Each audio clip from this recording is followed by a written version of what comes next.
সুপ্রিয় দর্শক, আসসালামু আলাইকুম। আপনাদের সবাইকে স্বাগত জানাচ্ছি এখনকার আলোচনা। আপনাদের সঙ্গে আছি আমি সিরাজুল ইসলাম। দর্শক, ইউরোপের একটি দেশ থেকে মার্কিন রিফুয়েলিং ট্যাঙ্কার বিমান পালিয়েছে। কারণ কি? কারণ হচ্ছে ইরানের হুমকি।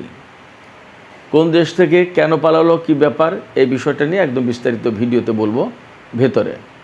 এপাশে আজকেই আমেরিকা ইরানের উপর সেই মহাপ্রলয়ঙ্কারী নিষেধাজ্ঞা আরোপ করবে। এপাশে ইরান তো হুমকি দিয়ে রেখেছে। তবে আন্তর্জাতিক সমস্ত গণমাধ্যমে একটি বিষয় আলোচিত হচ্ছে। এই নিষেধাজ্ঞা দেওয়ার পর আমেরিকার সামনে একটাই বড় চ্যালেঞ্জ। কী সেই চ্যালেঞ্জ? বিস্তারিত বলবো ভিডিওর ভেতরে। এপাশে ইরান মক্কা জোটে যোগ দেওয়ার ব্যাপারে আমন্ত্রণ পেয়েছে বলে নানামুখী খবর কিন্তু ঘুরে বেড়াচ্ছিল। আমি এই খবরটা দেখার পরেও কখনোই আলোচনায় আনিনি। আমি শুধু অপেক্ষায় ছিলাম যে ইরানের সরকারের পক্ষ থেকে কী ধরনের বক্তব্য আসে, ইরানের সরকারের পক্ষ থেকে কি মতামত আসে সেটা জানার জন্য। আজকে সেই মতামত দিয়েছে। কি সেই মতামত? ইরান কি যোগ দিচ্ছে নাকি দিচ্ছে না, এই বিষয়টা নিয়েও ভিডিওর ভেতরে বিস্তারিত বলবো। এদিকে ইরান একেবারেই ধ্বংস হয়ে যাচ্ছে বলে মার্কিন প্রেসিডেন্ট ডোনাল্ড ট্রাম্প দাবি করেছেন। তার এই দাবি আসলে কতটা সত্য, বাস্তব কতটুকু? ইরান কিন্তু ঘোষণা দিয়েছে আজকেই যে আগামী 20 প্রজন্ম ধরে যদি যুদ্ধ করতে হয় মাতৃভূমি রক্ষার জন্য, ইরান তার জন্য প্রস্তুত। যে জাতির আগামী 20 প্রজন্ম ধরে যুদ্ধ করার মানসিকতা রয়েছে, সেই জাতি কি ভেঙে পড়ে? আসলে ঘটনাটা কি? এপাশে সৌদি আরবের আরও একটি জাহাজে হামলা চালিয়েছে ইয়েমেনের হুতি সমর্থিত সামরিক বাহিনী। তাহলে এই মক্কা জোটের পরে পরিস্থিতি আসলে কোথায় যাচ্ছে? সুপ্রিয় দর্শক, এই যে বিষয়গুলো বললাম, এই বিষয়গুলো এর সাথে আরও টুকিটাকি কিছু বিষয় থাকতে পারে, এগুলো নিয়ে আমি বিস্তারিত আলোচনা করতে যাচ্ছি। আপনারা সঙ্গেই থাকুন এবং ভিডিও যদি ভালো লাগে তাহলে লাইক, কমেন্ট, শেয়ার করবেন এবং চ্যানেলটি সাবস্ক্রাইব করে সাথে থাকবেন। দর্শক, চলুন আমরা বিস্তারিত আলোচনা করি। প্রথমেই যে কথা বলতে চেয়েছিলাম সেটা হচ্ছে ইরানের ভয়ে একটি দেশ থেকে বহু সংখ্যক মার্কিন KC-135 রিফুয়েলিং বিমান পালিয়ে গেছে। কোন সেই দেশটা? দেশটা হচ্ছে ইউরোপের দেশ বুলগেরিয়া। দক্ষিণ পূর্ব ইউরোপের দেশ বলা যায়। এই বুলগেরিয়ায় বহু সংখ্যক রিফুয়েলিং ট্যাঙ্কার বিমান রাখা ছিল। প্ল্যান ছিল ইরানের উপরে যদি প্রচণ্ড রকমের হামলা চালানো হয়, স্থল অভিযান চালানো হয়, তাহলে বিমান সাপোর্ট লাগবে, আর বিমান হামলা চালালে তো লাগবেই। ফলে যখন ইরানের উপর হামলা চালানো হবে তখন বুলগেরিয়া থেকে এই KC-135 রিফুয়েলিং ট্যাঙ্কার বিমানগুলো আমেরিকার বিমান বাহিনীকে সাপোর্ট দেবে। কিন্তু ইরান বেশ আগে থেকেই এই রিপোর্ট তাদের হাতে ছিল, এই রিপোর্ট তারা হাতে পেয়েছে এবং একদম পরিষ্কার করে হুমকি বা হুঁশিয়ারি উচ্চারণ করেছিল, হুমকি দিয়েছিল যে ইউরোপের যে কোনো দেশ থেকে ইরানের উপর হামলার ব্যাপারে মার্কিন বাহিনীকে যদি সাহায্য করা হয়, যে কোনো দেশের ঘাঁটি মাটি দিয়ে যদি সাহায্য করা হয়, তাহলে সেই দেশের উপরে ইরান হামলা চালাবে, একদম পরিষ্কার করে। এবং ইরান এটা ডিপ্লোম্যাটিক, নন ডিপ্লোম্যাটিক সব চ্যানেলেই বুলগেরিয়াকে বলেছে। এই বুলগেরিয়া হচ্ছে একেবারেই তুরস্কের পরে যে দেশটি, সেই দেশটি। তুরস্কের ইস্তাম্বুল শহর পার হয়ে সীমান্ত পার হলেই বুলগেরিয়া। বুলগেরিয়া হচ্ছে ইস্তাম্বুলের পশ্চিমে, আর গ্রিস হচ্ছে দক্ষিণ পশ্চিমে। অর্থাৎ এশিয়া পার হয়ে ইউরোপে ঢুকলেই বুলগেরিয়া, বুলগেরিয়া হয়ে তারপর আপনার ইউরোপে ঢুকতে হবে, ব্যাপারটা এরকম। তো এই বুলগেরিয়ায় অনেক সংখ্যক KC-135 রিফুয়েলিং ট্যাঙ্কার বিমান রেখেছিল আমেরিকা, ইরানের উপর হামলা চালাবে এবং সেইগুলোকে বিমানের ফুয়েল সাপ্লাই দেওয়ার জন্য ব্যবহার করবে। কিন্তু ইরানের হুমকি, ইরানের হুঁশিয়ারির কারণে এই বিমানগুলো এখন আমেরিকা সরিয়ে নিয়েছে। কারণ আমেরিকা জেনে গেছে যে এই পর্যন্ত ইরানের ক্ষেপণাস্ত্র পৌঁছে যাবে এবং এই বিমান যে কোনো মুহূর্তে আগেভাগেই হামলা চালিয়ে ধ্বংস করে দিতে পারে। কারণ ইরান তো সম্প্রতি ঘোষণা করেছে যে তাদের সামরিক ডক্ট্রিন চেঞ্জ হয়ে গেছে, তারা এখন যে কোনো সময় আগেভাগেও হামলা চালাতে পারে। ডিফেন্সিভ ডক্ট্রিন থেকে তারা অফেন্সিভ ডক্ট্রিনে গেছে, অর্থাৎ আত্মরক্ষা নয়, শুধু আক্রমণাত্মক পদক্ষেপ ইরান এখন থেকে নেবে। এই ডক্ট্রিন পরিবর্তন হওয়ার পরপরই বুলগেরিয়া থেকে KC-135 রিফুয়েলিং ট্যাঙ্কার বিমান সরিয়ে নেওয়ার এই খবর এলো। এছাড়া লোকাল পিপল অর্থাৎ স্থানীয় জনগণ তারাও কিন্তু সরকারের বিরুদ্ধে বিক্ষোভ করেছে, বুলগেরিয়া সরকারের বিরুদ্ধে। আপনাদের মনে হয় জানার কথা যে বুলগেরিয়া, যার রাজধানী সোফিয়া, একসময় মুসলিম শাসনের অধীনে ছিল, কিন্তু এই সমস্ত দেশ এখনও সেখানে মুসলমান আছে, যথেষ্টই মুসলমান আছে। আর সবচেয়ে বড় কথা যে অহেতুক আমেরিকার কারণে এই দেশটি হামলার শিকার হবে, যুদ্ধে জড়িয়ে যাবে, এবং যুদ্ধে জড়িয়ে গেলে কি হয়, এবং ইরান কাউকেই ক্ষমা করছে না, সে তো দেখছে তারা। ফলে লোকাল যে সমস্ত লোকজন তারা বিক্ষোভ প্রতিবাদ করেছে, যার প্রেক্ষাপটে বুলগেরিয়া সরকারও তাদের ঘাঁটি দিতে হয়তো অস্বীকৃতি জানিয়েছে বা গড়িমসি করছে। এই যে বুলগেরিয়া থেকে মার্কিন রিফুয়েলিং ট্যাঙ্কার বিমান পালিয়ে গেল অথবা সরিয়ে নেওয়া হলো, যাই হোক না কেন, এটা ইরানের আর একটা বিজয়, সে কথা বলা যায়। অর্থাৎ ইউরোপের মাটিতেও আমেরিকার বিমান বা এই সমস্ত এখন আর খুব বেশি একটা নিরাপদ নয়।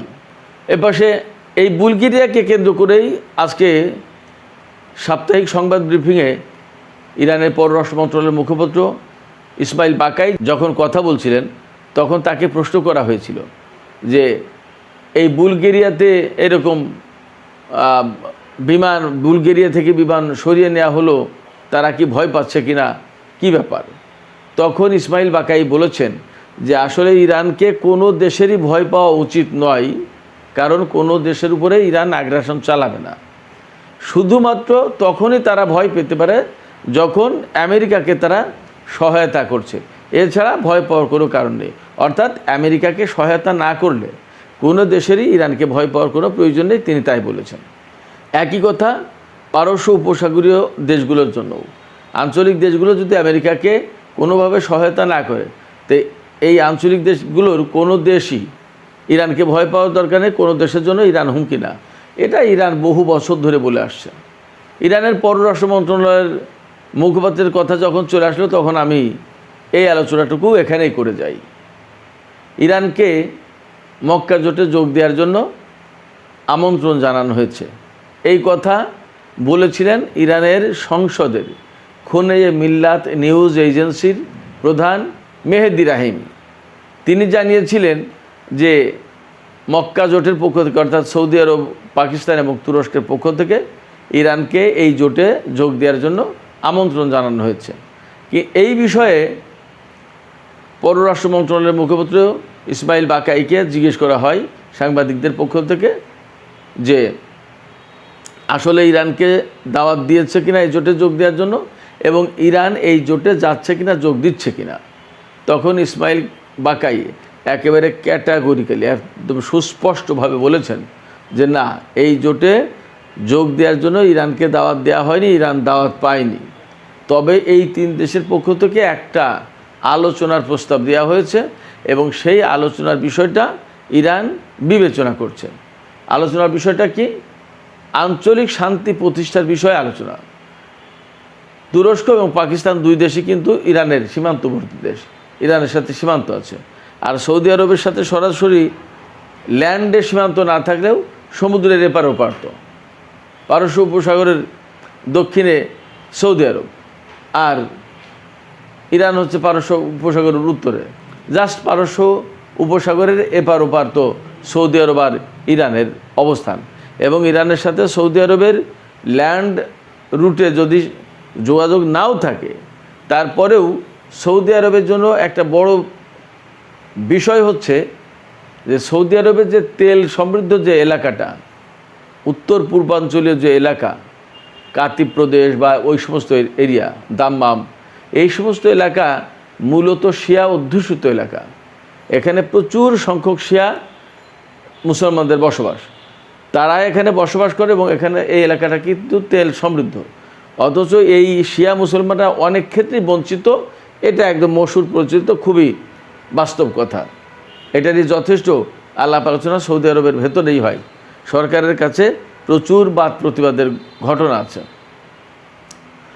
তাদেরকে ইরান সাপোর্ট করে বলে সৌদি আরব বা আরও কারো পক্ষ থেকে অভিযোগ আছে। ইরান সবসময় বলে যে আমরা তো সাপোর্ট করছি না, তোমাদের ভেতরে সমস্যা তোমরা মিটমাট করো। তোমাদের লোকজন যদি তোমাদের সরকারের বিরুদ্ধে বলে যে আমাদের ব্যাপারে বৈষম্য করছে, তাহলে সেটা তোমরা মিটমাট করো, আমাদের সমর্থন দেওয়ার কি আছে। যাই হোক, যেহেতু সৌদি আরবে প্রচুর সংখ্যক শিয়া মুসলমান আছে, বাহরাইনে আছে, বাহরাইনে তো একদম 70%-এরও বেশি শিয়া মুসলমান, কাতারে আছে, সংযুক্ত আরব আমিরাতে, সব দেশে আছে।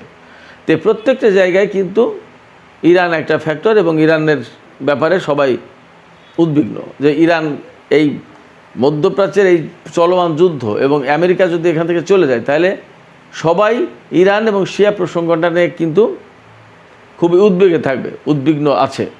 এই জন্য হয়তো তারা এই আলোচনা করতে চেয়েছে। এবং ইরানের পররাষ্ট্র মন্ত্রণালয়ের মুখপাত্র ইসমাইল বাকাই তিনি বলেছেন যে আমরা এই আলোচনার প্রস্তাব পেয়েছি এবং আলোচনাটা আমরা করব বলে বিবেচনা করছি। তাহলে কি দাঁড়ালো? মক্কা জোটে যোগ দেওয়ার বিষয়ে কোনো দেশের পক্ষ থেকে ইরান আমন্ত্রণ পায়নি এবং এ বিষয়ে ইরানের কাছে কোনো খবর নেই। এটা ঠিক, আমি সবসময় বলছি যে ইরান এই জোটে যোগ দেবে কিনা সেটা তো একটা ব্যাপার, কারণ এই জোট আসলে কার বিরুদ্ধে গঠিত হলো, কী করতে যাচ্ছে এবং কি করবে। এই জোটে যোগ দেওয়ার পরে দেখা গেল যে ইরান এমন কোনো জায়গায় আটকে যাচ্ছে যেটা ইরানের জন্য বা ইরানের প্রক্সি ফোর্সের জন্য বা ইরান সমর্থিত বিভিন্ন গোষ্ঠীর জন্য ঝামেলার কারণ, তাহলে ইরান এখানে যোগ দেবে না। অনেক কিছু হিসাব নিকাশ আছে। এবং এ কথা ঠিক, ইরান এই বার্তাই দিচ্ছে সবাইকে বা সব সময় দিয়ে এসেছে যে ইরান কোনো আঞ্চলিক দেশের জন্য হুমকি না, আমরা আমাদের সমস্যার সমাধান করব, এখানে বাইরের কোনো শক্তির দরকার নেই। আমেরিকা চলে গেলে যে ইরান কোনো দেশে আগ্রাসন চালাবে, ব্যাপারটা এমন না। এপাশে 24শে আগস্ট সোমবার আমেরিকার পক্ষ থেকে ইরানের বিরুদ্ধে কঠোরতম নিষেধাজ্ঞা আরোপ করা হবে এবং এ নিয়ে সারা বিশ্বে বেশ বড় রকমের জল্পনা কল্পনা আছে। এই রকম একটা প্রেক্ষাপটে ডোনাল্ড ট্রাম্প তার ট্রুথ সোশ্যালে পোস্ট দিয়েছেন যে ইরান একেবারে কমপ্লিটলি ধ্বংস হয়ে যাচ্ছে, একদম ধ্বংস হয়ে যাচ্ছে। ইরানের মূল্যস্ফীতি মুদ্রাস্ফীতি এগুলো ঘটেছে, এগুলো তো আছেই, কিন্তু ইরান একেবারে ধ্বংস হয়ে যাচ্ছে। এই জায়গায় ব্যঙ্গ করে ইরানের সংসদের স্পিকার বাকের কলিবফ তিনি পোস্ট দিয়েছেন এক্সে যে মেক আমেরিকা হাংরি এগেইন, অর্থাৎ আমেরিকাকে আবার ক্ষুধার্ত বানাও। তার মানে হচ্ছে আমেরিকা চাপে পড়ছে, তেলের সংকটে, গ্যাসের সংকটে, তাদের অর্থনীতি সংকটে পড়ছে এবং $40 ট্রিলিয়ন উপরে চলে গেছে তাদের বিদেশি এবং অভ্যন্তরীণ ঋণ। সব কিছু মিলে আমেরিকা বিপদে পড়বে। ইরান এই সমস্ত মোকাবেলা করে অভ্যস্ত, কিন্তু হরমুজ প্রণালীতে আমেরিকা যদি কিছু করতে না পারে, শেষমেশ তাদেরকে খালি হাতে ফিরতে হবে, তখন কি করবে? এবং হরমুজ প্রণালী যদি ইরানের জন্য কমপ্লিটলি বন্ধ হয়ে যায়, তাহলে তো সব কিছু মিলে বাকের কলিবফ ডোনাল্ড ট্রাম্পকে ব্যঙ্গ করে বলেছেন make America hungry again. Donald Trump বলে থাকেন মেক আমেরিকা গ্রেট এগেইন, মাগা আন্দোলন। আর তার বিপরীতে কলিবফ অনেকটা মস্করা করে ব্যঙ্গ করে বলেছেন মেক আমেরিকা হাংরি এগেইন, আমেরিকাকে আবার ক্ষুধার্ত বানাও। এদিকে আমেরিকা যে ইকোনমিক ডুমসডে ঘোষণা করতে যাচ্ছে, ইরানের বিরুদ্ধে ব্যাপক নিষেধাজ্ঞা আরোপ করবে, এই ব্যাপারে আন্তর্জাতিক গণমাধ্যমগুলোতে ব্যাপকভাবে বিশ্লেষণ চলছে যে এই যে ডুমসডে হবে, এই যে নিষেধাজ্ঞা আরোপ করবে আমেরিকা, ডোনাল্ড ট্রাম্প, কিন্তু তার সামনে একটা অনেক বড় চ্যালেঞ্জ আছে। সেই চ্যালেঞ্জটা কি? সেই চ্যালেঞ্জটা আর কিছু না, সেই চ্যালেঞ্জটা শুধু চীন। অর্থাৎ চীন এই নিষেধাজ্ঞা মানবে কি মানবে না, এটা হচ্ছে ফ্যাক্টর। কারণ ইরানের শতকরা 80% তেল শুধু চীন একা নেয়, 80 থেকে 90% তেল। তো যদি চীন ইরান থেকে তেল নেওয়া অব্যাহত রাখে এবং নিষেধাজ্ঞা না মানে, আর চীন থেকে যদি বিভিন্ন ধরনের প্রোডাক্ট ইরান পায়, তাহলে তো আমি দেখি ইরানের বিরুদ্ধে নিষেধাজ্ঞা কার্যকর করার আর কোনো প্রয়োজনের প্রশ্নও নেই। এছাড়া বাকি তেল লোকাল যে সমস্ত প্রতিবেশী দেশ, নেইবারিং কান্ট্রি, এই সমস্ত জায়গায় তো বাকিটা দিয়ে দেওয়া যাবে তাহলে। এবং ইরান যে হুমকি দিয়েছে, এই হুমকিকে কে কীভাবে দেখবে? ইরান তো সোজাসাপটা বলেছে আমেরিকাকে যারা এই নিষেধাজ্ঞা বাস্তবায়নের ব্যাপারে সহযোগিতা করবে, তারা ইরানের শত্রু বলে গণ্য হবে, তাদের বিরুদ্ধে ব্যবস্থা নেওয়া হবে সামরিক উপায়ে, এবং তাদের জাহাজ হরমুজ প্রণালীতে চলতে পারবে না। আর আমেরিকা যেই নিষেধাজ্ঞা বাস্তবায়ন করছে, কার্যকর করতে যাচ্ছে, আমেরিকার ব্লকেড না সরিয়ে নিলে তাদের অবস্থা খারাপ হবে, ইরান তো সেটাও বলেছে।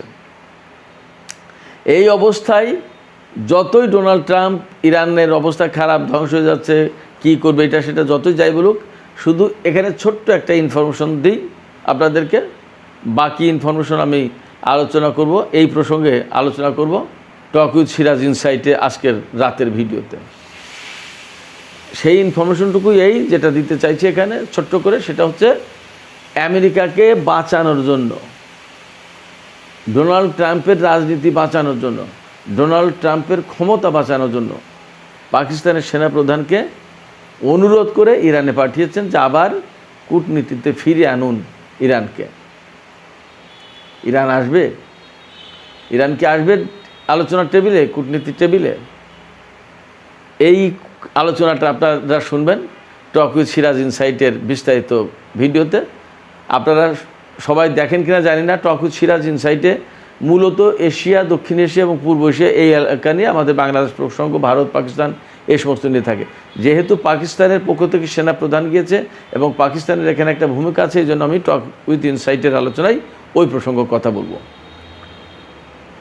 তো যাই হোক দর্শক, এখানে আমি আর অল্প একটু আলোচনা করে শেষ করতে চাই। ওই যে আমেরিকা ইরানকে একদম নিষেধাজ্ঞা দিয়ে ধ্বংস করে দিতে চেয়েছে, সেই ব্যাপারেই ইরানের পররাষ্ট্র মন্ত্রণালয়ের মুখপাত্র ইসমাইল বাকাই তিনি পরিষ্কার করে বলেছেন যে ইরান আগামী 20 প্রজন্ম ধরে দেশের জন্য, দেশ রক্ষার জন্য, মাতৃভূমি রক্ষার জন্য লড়াই করতে প্রস্তুত রয়েছে, যুদ্ধ করতে প্রস্তুত রয়েছে। অতএব এই জাতিকে আসলে হারানো খুব কঠিন ব্যাপার। আমি শেষ যে প্রসঙ্গটুকু আলোচনা করতে চাই সেটি হচ্ছে সৌদি আরবের ইয়ানবু বন্দর, লোহিত সাগরে ইয়ানবু বন্দরে একটি তেলবাহী জাহাজে আবার হামলা চালিয়েছে ইয়েমেনের হুতি সমর্থিত যোদ্ধারা, সামরিক বাহিনী, এবং এই হামলায় জাহাজটি বেশ ক্ষতিগ্রস্ত হয়েছে। সৌদি আরবের পক্ষ থেকেও এই কথা স্বীকার করা হয়েছে। তার মানে হচ্ছে যে সৌদি আরবের সাথে ইয়েমেনের সংকটের কোনো সুরাহা হয়নি, বরং যে কোনো মুহূর্তে হয়তো আরও বড় ধরনের কোনো সংকট তৈরি হতে পারে। খুবই আশ্চর্যজনক ব্যাপার হচ্ছে যে ইয়েমেনের সাথে সৌদি আরবের এই সংকট অবশ্যই মিটমাট করা উচিত ছিল, এবং ইয়েমেনের অভ্যন্তরীণ বিষয় অভ্যন্তরীণভাবে সমাধান করার জন্য ব্যবস্থা করে দেওয়ার দরকার ছিল। প্রয়োজন এই ব্যাপারে আঞ্চলিক দেশগুলো, এই সৌদি আরব, তুরস্ক, পাকিস্তান, তারা সবাই মিলে একটা মধ্যস্থতা করে সমাধান করতে পারতো। তা না করে বরং ইয়েমেনের হুতিদের সাথে সৌদি আরব এখন যুদ্ধ করতে যাচ্ছে। এই যে মক্কা জোট হলো বা আরও দেশ যারা জোটে যোগ দিতে চায়, তারা কি করবে সেটা কিন্তু একটা প্রশ্ন।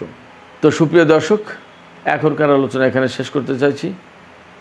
আলোচনা শেষের আগে আপনাদের মতামত জানতে চাই। এই যে বুলগেরিয়া থেকে আমেরিকার KC-135 রিফুয়েলিং ট্যাঙ্কার অনেকগুলো সরিয়ে নেওয়া হলো, আসলে কি আমেরিকা ভয় পাচ্ছে ইরানকে এবং এইরকম একটা পরিস্থিতিতে গেছে, নাকি এটাও একটা কৌশল যে প্রয়োজনের সময় গোপনে এখানে বিমান ঢুকিয়ে দেবে, দিয়ে ঠিকই তাদের ব্যবহার করবে এই বুলগেরিয়ার আকাশ থেকে? আপনারা আসলে কিভাবে দেখেন? মতামত জানিয়ে কমেন্টে লিখবেন, আর ভিডিও ভালো লাগলে লাইক, কমেন্ট, শেয়ার করবেন এবং চ্যানেলটি সাবস্ক্রাইব করে সাথেই থাকবেন। দর্শক, আপনাদের সবাইকে অনেক অনেক ধন্যবাদ। আল্লাহ হাফেজ।